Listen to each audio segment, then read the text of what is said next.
আইন শৃঙ্খলা পরিস্থিতি বিবেচনায় আজ থেকে সারা দেশে চিরুনি অভিযান চালানোর ঘোষণা দিয়েছেন স্বরাষ্ট্র উপদেষ্টা অবসরপ্রাপ্ত লেফটেন্যান্ট জেনারেল মোহাম্মদ জাহাঙ্গীর আলম চৌধুরী। রোববার আইন শৃঙ্খলা সংক্রান্ত উপদেষ্টা কমিটির 11তম সভা শেষে এমনটা জানান তিনি। স্বরাষ্ট্র উপদেষ্টা বলেন, খুন, চুরি, ডাকাতি, চাঁদাবাজি, ছিনতাই, সন্ত্রাস, অপহরণ, নারী নির্যাতন, মব সহিংসতা, মাদক চোরাচালান সহ সব ধরনের অপরাধমূলক কর্মকাণ্ডের বিরুদ্ধে আইন শৃঙ্খলা বাহিনী নিয়মিত অভিযান পরিচালনা করছে। পরিস্থিতি বিবেচনায় সরকার যে কোনো সময় চিহ্নিত অপরাধী ও সন্ত্রাসীদের ধরতে বিশেষ বা চিরুনি অভিযান পরিচালনা করতে পারে। এক্ষেত্রে সাধারণ জনগণ সহ সবার সহযোগিতা একান্তভাবে কাম্য। সরকার জনশৃঙ্খলা ও জননিরাপত্তা বিঘ্নকারী যে কোনো কার্যক্রম কঠোর হস্তে দমন করবে জানিয়ে তিনি বলেন, দেশের পরিস্থিতি অনুযায়ী বিশেষ বা চিরুনি অভিযান পরিচালনা করার সিদ্ধান্ত হয়েছে। এটা এখন থেকেই শুরু।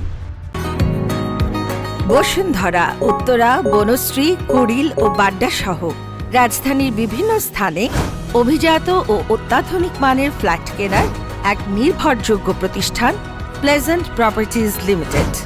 তাই আপনার স্বপ্নের আবাসনের জন্য আজই যোগাযোগ করুন। Pleasant properties limited, where destiny matches eventually। তিনি বলেন, রাজধানীর মিটফোর্ডের ঘটনা খুবই দুঃখজনক। সভ্য সমাজে এটা মানা যায় না। মিটফোর্ডে চাঁদা না পেয়ে ব্যবসায়ীকে নারকীয় হত্যাযজ্ঞের ঘটনা সহ দেশব্যাপী সাম্প্রতিককালে যেসব হত্যাকাণ্ড ঘটেছে, এসব হত্যাকাণ্ডে জড়িত সবাইকে আইনের আওতায় আনতে বর্তমান অন্তর্বর্তী সরকার বদ্ধপরিকর। এসব ঘটনার সুষ্ঠু বিচার ও দৃষ্টান্তমূলক শাস্তি নিশ্চিতে সরকার কাজ করে যাচ্ছে। VOD Bangla news desk.